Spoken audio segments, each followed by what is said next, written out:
என்னுடைய சகோதர சகோதரிகள் அனைவருக்கும் என்னுடைய பணிவான அன்பான வணக்கங்கள். நாளைக்கு ஸ்ரீ ராமநவமிங்க. இந்த ராமநவமி அன்னைக்கு இந்த ராமநாமத்தை, அதாவது இந்த ராமநாமத்துடைய சக்தியை பற்றி நான் இந்த வீடியோவில் பேச இருக்கேன். தயவுசெய்து முழுமையாக கேளுங்க. புதுசாக பார்க்குறவங்க சப்ஸ்கிரைப் பண்ணிக்கங்க, லைக் பண்ண மறந்துடாதீங்க. இந்த கலியுகத்தில் நம்மளுடைய மனதை கவரக்கூடிய விஷயங்கள் நிறைய இருக்கு. ஸோ அதனால் என்னதான் நமக்கு ஆன்மீகம், மனதை அடக்கு, உனக்குள்ள போ, இந்த விஷயங்கள்லாம் பண்ணாதான் நீ பிறந்ததுக்கான பலன் அடைவ, நீ யாருன்றதை தெரிஞ்சுப்ப, அப்படி இப்படின்னு சொன்னாலும் இந்த உலகத்தில் நடக்கிற விஷயங்கள் நம்ம மனசை ஒடுங்க விட மாட்டேங்குது. ஸோ அதனால் இந்த கலியுகத்தில் ரொம்ப கஷ்டம். அந்த காலத்தில் பார்த்தீங்கன்னா ஈஸியாக கடவுளை அடைஞ்சிருவாங்க. காரணம் என்னென்னா அவங்க இந்த மாதிரியான விஷயங்கள்லாம் அன்றைக்கி நிறைய கிடையாது.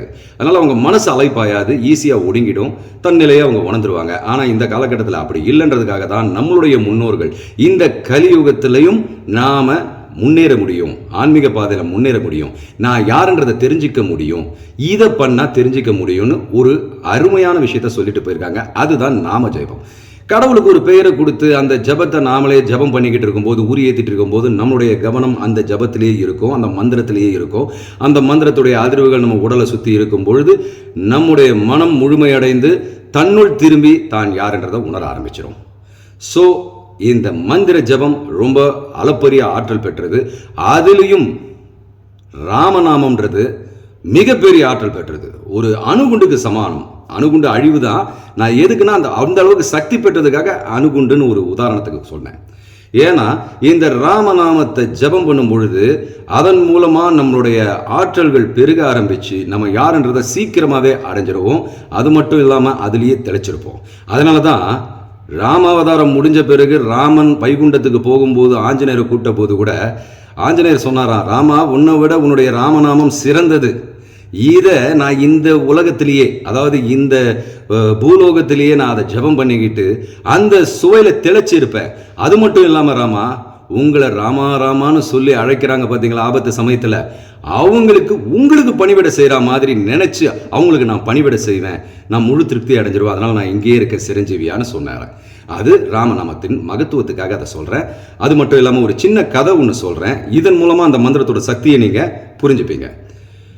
ஒரு காட்டில் அமைச்சரும் ராஜாவும் வேட்டையாடத்துக்கு போயிருப்பாங்க. இந்த வேட்டையெல்லாம் முடித்த பிறகு அப்போ இருட்டிடும். காட்டில் இவங்க வழியை தவற விட்டுருவாங்க. இருட்டாக இருக்கும், எதுவுமே தெரியாது. அப்படி இருக்கும்போது இவங்க ரெண்டு பேரும் தாகம் எடுக்கும், பசி எடுக்கும், எதுவுமே பண்ண முடியாது. அப்போ இந்த மந்திரி ராஜா கிட்ட சொல்லுவானா, என்னவோ என் மனசு சொல்லுது, ராமநாமத்தை ஜபம் பண்ணிட்டுரு அப்படின்னு சொல்லுது. பசி எடுத்தாலும் இந்த தியானம் பண்ணணும்னு எனக்கு தோணுது, நான் இந்த மரத்துக்கு ஓரமாகவே உட்காந்து பண்ணிக்கிட்டு இருக்கேன் அப்படின்னு போது ராஜா சொல்லுவாங்க, யோ வயிறு பசிக்குதியா, உட்காந்து மந்திரத்தை ஜபம் பண்ணிட்டு இருந்தேன்னா எல்லாம் கிடைச்சிருமா, மந்திரத்தால் மாங்காய் வர வச்சிட முடியுமா, அதனால நீ எப்படியாவது பண்ணிட்டு போ, நான் போய் தேட போறேன்னு சொல்லிட்டு உணவை தேடிட்டு போகும்போது தூரத்தில் ஒரு குடில் இருக்கும். அந்த குடியில் ஒரு ஏழை இருப்பாங்க. அந்த குடும்பத்துக்கிட்ட போய் ராஜா சாப்பாடு கேட்பாரு. இவரோட உடைகள்லாம் பார்த்தோன்னா, ஐயோ ராஜாவே நம்ம வீட்டுக்கு வந்திருக்காருன்னு அவரை தடபடலாக உபசரித்து அவங்க கிட்ட இருக்கிற உணவை கொடுப்பாங்க.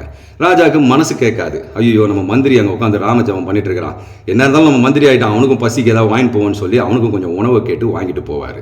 இப்படி வரும்பொழுது இவன் உட்காந்து ராமஜபம் பண்ணிட்டு இருக்கும்போது இவனை தட்டி எழுப்பி, யோ பத்தியா, மந்திரத்தால் மாங்காய் வர வைக்க முடியாதுன்னு சொன்னேன், நீ இங்கேயே உட்காந்துட்டு இருக்க, நான் போய் உணவை தேடி நான் சாப்பிட்டுட்டேன், இருந்தாலும் எனக்கு மனசு கேட்காம உனக்கும் எடுத்துகிட்டு வந்திருக்கேன், மந்திரத்தால் எதையும் சாதிக்க முடியாது, உழைச்சாதான் சாதிக்க முடியும் பொழுது அப்போது மந்திரி சொல்லுவாராம், ஐயா மகாராஜாவே, நான் ராமஜபத்தை பண்ணிக்கிட்டு இங்கே உட்காந்துருக்கேன், நீங்கள் ராமஜபம் பண்ணுற எதுவுமே பண்ணாமல் நீங்கள் பாட்டுக்கு போனீங்க, உங்கள் உழைப்பால் தான் போனீங்க, தேடியும் கண்டுபிடிச்சிட்டீங்க, அவங்ககிட்ட கையேந்தி உணவையும் வாங்கி சாப்பிட்டு எனக்கும் கொண்டு வந்தீங்க, நீங்கள் ராமஜபம் பண்ணாதனால ஒரு ஏழை குடியானவன் வீட்டில் போய் கெஞ்சி அந்த உணவை சாப்பிட்ற நிலைமை வந்துருச்சு. ஆனால் நான் இங்கே உட்காந்து ராமஜபம் பண்ணிட்டு இருந்ததுனால ஒரு ராஜாவே எனக்கு உணவை எடுத்துகிட்டு வந்து பரிமாறுற சூழ்நிலை வந்துருச்சு பார்த்தீங்களா, இதுதான் ராமநாமத்தின் மகிமைன்னு சொல்லுவாராம். இந்த கதை எதுக்குன்னா, இது நடந்ததா நடக்கலையா இந்த ஆராய்ச்சிக்காகலாம் இல்லை, அந்த மந்திரத்துடைய சக்தியை உங்களுக்கு சொல்கிறதுக்காக தான் இந்த கதை. அதனால் ராமநாமம்ன்றது ஒரு மிகப்பெரிய ஒரு ஆற்றல் பெற்ற மந்திரம். ரான்ற பீஜம் அக்னியை குறிக்கும், சிவனை குறிக்கும். மான்றது அமிர்தம், அதாவது நீரை குறிக்கும். நீரும் அமிர்தமும் ஒன்று தானே. அந்த அமிர்தத்தை குறிப்பதனால் அது நாராயணன், காக்கும் கடவுளான நாராயணன். இப்போ நீங்கள் இந்த ராமான அந்த ஜபம் பண்ணும் பொழுதே நாராயணனையும் சிவனையும் ஒருங்கே ஜபிக்கிறீங்க. ரான்ற அந்த அக்னி பீஜம் உங்களுடைய கர்மவினை எல்லாவற்றையும் அழித்து சாம்பலாக்கிவிடும். இப்போ நம்ம இந்த வாழ்க்கையை இந்த உடல்லேருந்து வாழ்ந்து அனுபவிக்கிறது எல்லாத்துக்குமே காரணம் கர்ம வினை தான். அது பொசுங்கி விடும். அந்த மான்றதை ஜபம் பண்ணும் பொழுது, இந்த உடல் இருக்கும் பொழுதே நீங்கள் அந்த பரம்பொருளை உணர்ந்து அந்த அமிர்தத்தில் அந்த ஆன்ம உணர்வில் திளைத்திருப்பீர்கள். உங்களுக்கு மரணத்தை தாண்டிய பெருவாழ்வு கிடைக்கும். அதனால தான் அதை அமிர்த பீஜம் அந்த மான்றதுக்கு சொல்றாங்க.